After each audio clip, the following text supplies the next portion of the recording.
सास का दहेज। स्नेहा के बेटे की शादी शिल्पी से होती है। शिल्पी दहेज में हर सामान लेकर आती है जो पहले से ही स्नेहा के घर होता है। ये सामान स्नेहा के पापा ने उसे दिया था। अरे शिल्पी, मेरा टीवी क्यों हटाया? क्यों हटाया मतलब? अरे बड़ा और अपडेटेड टीवी है ये। स्नेहा को गुस्सा आता है और वो शिल्पी के बड़े टीवी के बगल में अपने पुराने जमाने का टीवी भी रख देती है। बड़ी आई अपडेटेड वाला। अरे बहुत सारी तेरी जैसी बहुओं को जानती हूँ मैं, जो घर से लाए सामान का रौब दिखाती है। ये ना समझ के हम भिखारी हैं। देख ले, हमारे पास भी टीवी है। ओहो, जो करना है वो करो। कोई मेहमान आएगा तो हंसेगा कि एक ही जगह दो दो टीवी। हंसने दे, दुनिया भी तो देखे कि सिर्फ तू नहीं, मैं भी दहेज लेकर आई थी। अब यही हाल हर सामान का हो जाता है। ड्राइंग रूम में एक साथ दो तरह के सोफे रखे होते हैं, एक नया आलीशान तो एक पुराना लकड़ी का। शिल्पी स्नेहा की इस आदत से काफी दुखी हो जाती है।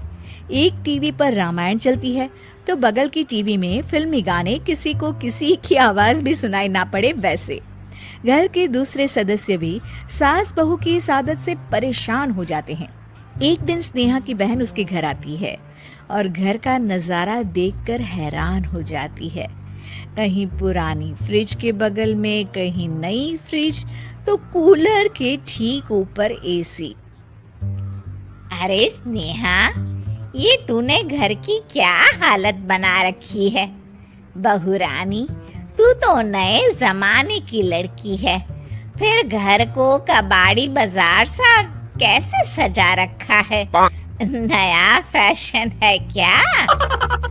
देखिए ना मौसी, माँ जी अपना पुराना सामान निकालना ही नहीं चाहती। वो सोचते हैं कि उनका ही सामान घर में रहेगा। अरे बहन, तू इस मामले में ना बोल तो ही अच्छा है।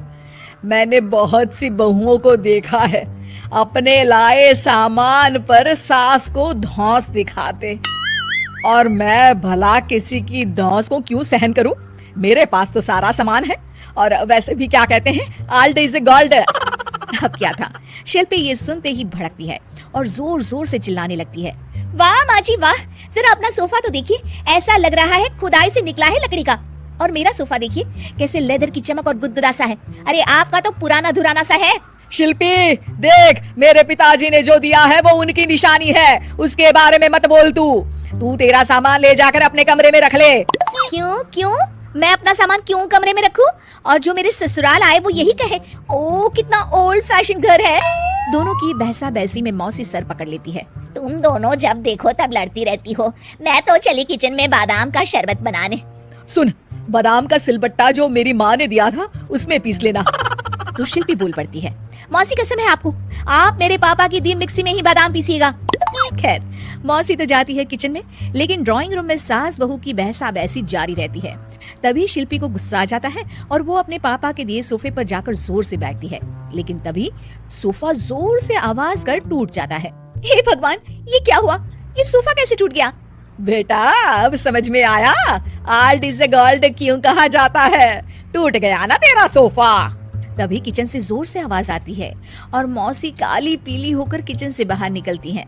शिल्पी, तुम्हारी कसम के चक्कर में मैंने बादाम के लिए मिक्सी का उपयोग किया था, लेकिन जैसे ही प्लग ऑन किया, अरे मेरा ये हाल हो गया।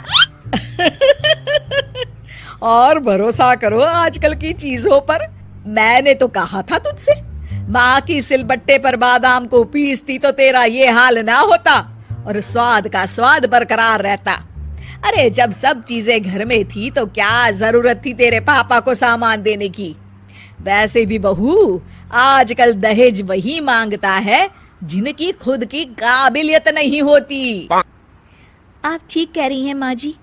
मेरे लिए ये सौभाग्य की बात थी कि आप लोगों ने पापा से कोई डिमांड नहीं की थी, लेकिन मैं आपको समझ ही नहीं पाई। मुझे माफ करिए। अब इस घर में नई चीज तभी आएगी जब पुरानी खराब हो जाएगी।